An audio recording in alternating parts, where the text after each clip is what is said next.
a Baltimore teacher flaunting how she is indoctrinating students on TikTok. While doing a little dance, the teacher joked that she was fired for it and then said, "Put the taxes in the bag." And in New York City, a man was arrested for punching a police officer after confronting protesters of Drag Queen Story Hour at an iconic New York City public library. Meanwhile, conservative faith-based kids' book like Kirk Cameron, As You Grow, are being denied the same story hour slots at public libraries across the nation. I'm not only concerned about the double standard, but we're talking about kids that are this event was ages 3 to 9 years old, and they're talking about these drag queens. It's just so much, Jackie. And parents, why can't they control and be the primary drivers of what their kids get to experience? A lot of parents want to be, and they're not comfortable with it. And when you have a conversation about these events, you have to take into account what happened in Florida, for example. It was branded as "Don't Say Gay" by, the bill by Ron DeSantis there. It really wasn't about that. It wasn't about gay or lesbian or anything else. It was just about the fact that parents should have some input on the curriculum and what their children are learning in school. And that children of small ages shouldn't be exposed to any kind of sexual education, really, because 100%. they're so able to be influenced at that age. And so I know a lot of parents who are angry about this. Some of them left New York, some of them went to places like Florida, but there are a lot still here that have their kids in private schools, and they complain about it every day, but they don't do anything about it until parents start to take a little action as well and boycott some of these schools or boycott the curriculum a little bit. I mean, I know it's hard, and I know parents, when they spoke up at school board meetings, they get crushed for it when they say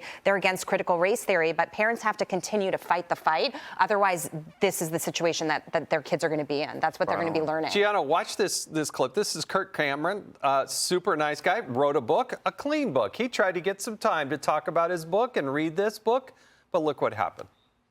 One public library said, no, you cannot read your book at our library because we are a queer-friendly library and our messaging doesn't align. And I'm thinking, with love, with kindness, with gentleness, kids could really use those values today. You'd think that their messaging should align with those things, but apparently they don't. They said you can fill out a form, you can reserve space, but we will not run your program. And the key, public library, this is supposed to be open to everyone. It shouldn't make a difference. But I'm going to bring up something that I recently saw, this Netflix documentary with Meghan Markle and Prince Harry. He said something very interesting in it. He said, as a dad and as parents, I think consent is really key piece to this, that if you have children, it should be your consent as to what you share.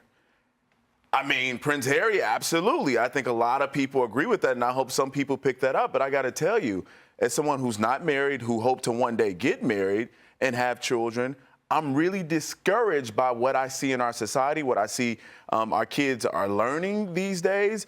And it makes a lot of people feel very, very uncomfortable that you won't be able to control what they're taking in, because issues like sex, I learned when I was 13 or 14 in school and some before with my parents.